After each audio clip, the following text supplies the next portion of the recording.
Bullying is defined as intentional repeated aggression penetrated by a more powerful person or group attacking a less powerful victim. There are many factors to bullying, such as how bullying affects the way you cope with stress, how your parents can affect if you become a bully, and how the top dog, bottom dog phenomenon affects bullying. A teenager's mental health has to do with how well they cope and respond to stress. It is important to develop healthy adaptive stress responses in the face of a crisis. This study examines changes in response to stress from middle childhood to the early teen years to see if bullying, verbal and physical, could predict a change in stress responses. There are two dimensions to stress responses: effortful coping and involuntary reactions, and engagement versus disengagement. Effortful engagement, which is the effort to adapt to stressors like problem solving, leads to positive social and emotional well-being. Effortful disengagement is effort directed away from stressors like avoidance and denial, and it leads to maladjustment. Involuntary engagement is automatic responses involving overengagement with stressor, emotional arousal.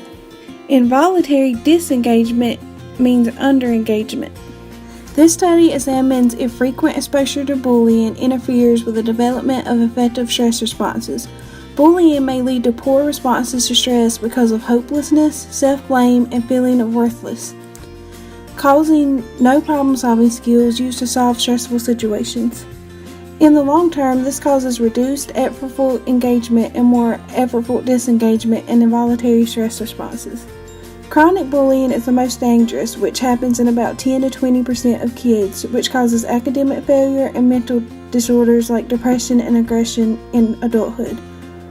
This is caused by poor stress responses over time.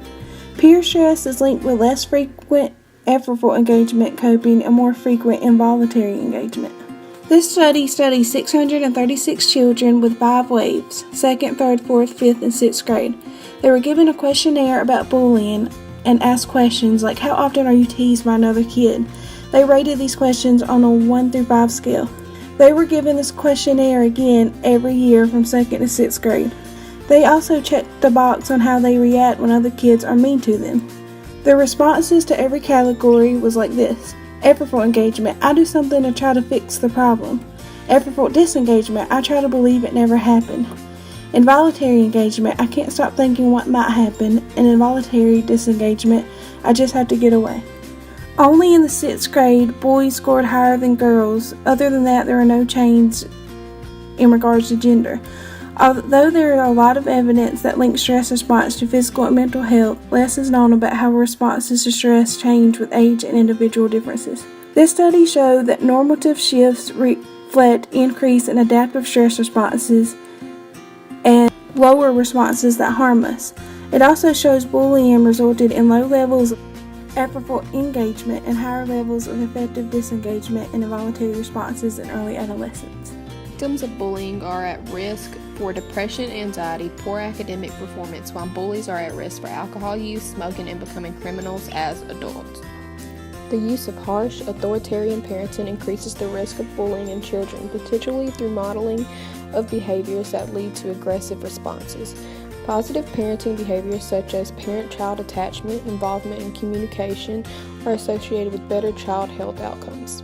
Parental support, supervision, and warm and affectionate parent-child relations also are associated with decreased risk of involvement in bullying as victims or both bullies and victims.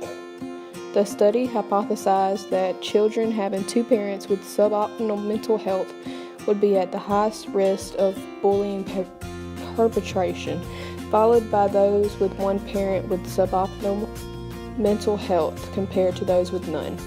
The study sample contained 61,000 interviews with parents of children 6 to 17 years of age. Bully perpetration was assessed by the question, how often was this true for your child during the past month?